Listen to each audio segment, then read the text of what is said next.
নমস্কার বন্ধুরা, আপনাদের সবাইকে স্বাগত।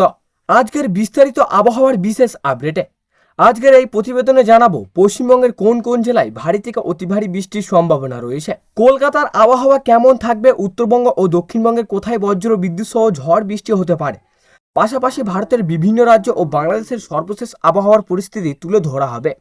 তাই ভিডিওটি শেষ পর্যন্ত অবশ্যই দেখুন, কারণ আপনার জেলার গুরুত্বপূর্ণ তথ্য রয়েছে এই প্রতিবেদনে। বন্ধুরা, আগস্ট মাসের শুরুতেই বর্ষাকাল আরও সক্রিয় হয়ে উঠছে। বঙ্গোপসাগর থেকে অতিক্রম জলীয় বাষ্প প্রবেশ করায় আকাশের মেঘের পরিমাণ বৃদ্ধি পাচ্ছে। এর ফলে আজ দিনভর যেমন অনেক জায়গায় বৃষ্টি হয়েছে, ঠিক তেমনই রাত বাড়ার সঙ্গে সঙ্গেই আরও কয়েক দফা বৃষ্টির সম্ভাবনা রয়েছে। বিশেষ করে দক্ষিণবঙ্গের জেলাগুলিতে মাঝারি থেকে ভারী বৃষ্টির প্রবণতা বজায় থাকবে। কোথাও কোথাও বজ্রসহ দমকা হাওয়া বইতে পারে। তাই যাদের রাতে বাইরে বেরোনোর পরিকল্পনা রয়েছেন তারা অবশ্যই সতর্ক থাকুন। এবার আসি দক্ষিণবঙ্গের আবহাওয়ায়।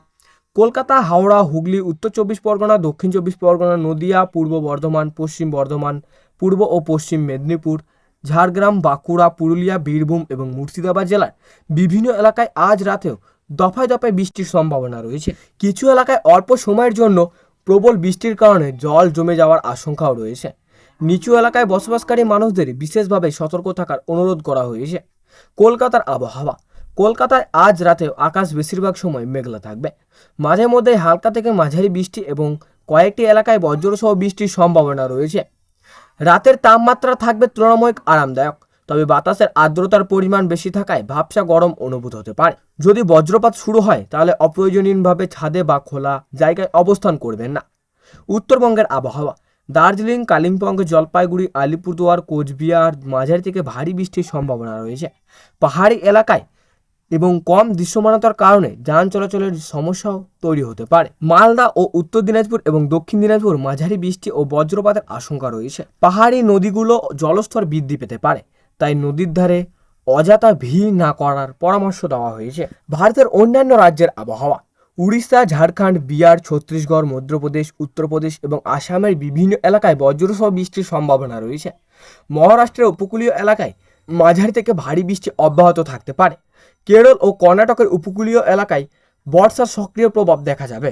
দিল্লি ও সংলগ্ন এলাকায় আংশিক মেঘলা আকাশের পাশাপাশি বিচ্ছিন্ন বৃষ্টির সম্ভাবনা রয়েছে। বাংলাদেশের আবহাওয়া।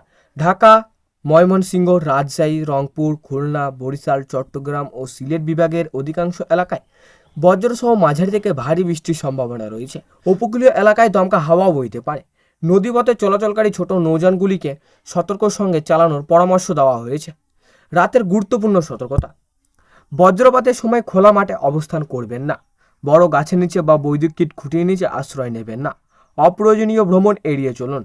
জল জমা রাস্তায় গাড়ি চালানোর সময় সতর্ক থাকুন। মোবাইল, টর্চ ও জরুরি সারাক্ষণ প্রস্তুতি রাখুন।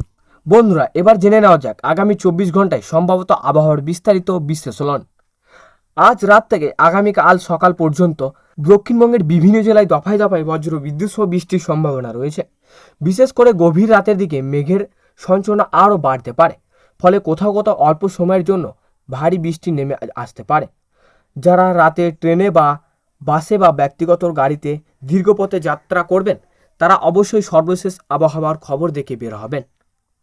ভারী বৃষ্টির সময় দৃশ্যমানতা কমে যেতে পারে এবং রাস্তা পিছল হওয়ার সম্ভাবনাও রয়েছে। কৃষকদের জন্য বিশেষ আপডেট। যারা এই বৃষ্টিপাতে ধান ও পটল চাষের জন্য অনেক ক্ষেত্রে উপকারী হলেও অতিরিক্ত জল জমে থাকলে ফসলের ক্ষতিও হতে পারে। তাই জমিতে জল নিষ্কাশনের ব্যবস্থা ঠিক আছে কিনা তা একবার দেখে নেওয়া জরুরি। তো সুপ্রিয় দর্শক, এই ছিল আজকের বিস্তারিত আবহাওয়ার আপডেট। যদি ভালো লেগে থাকে তাহলে অবশ্যই একটি লাইক করুন, বন্ধুদের সঙ্গে শেয়ার করুন এবং চ্যানেলটিকে সাবস্ক্রাইব করে পাশে থাকা বেল আইকনটি অন করে রাখুন। সবাই ভালো থাকুন, সুস্থ থাকুন, ধন্যবাদ।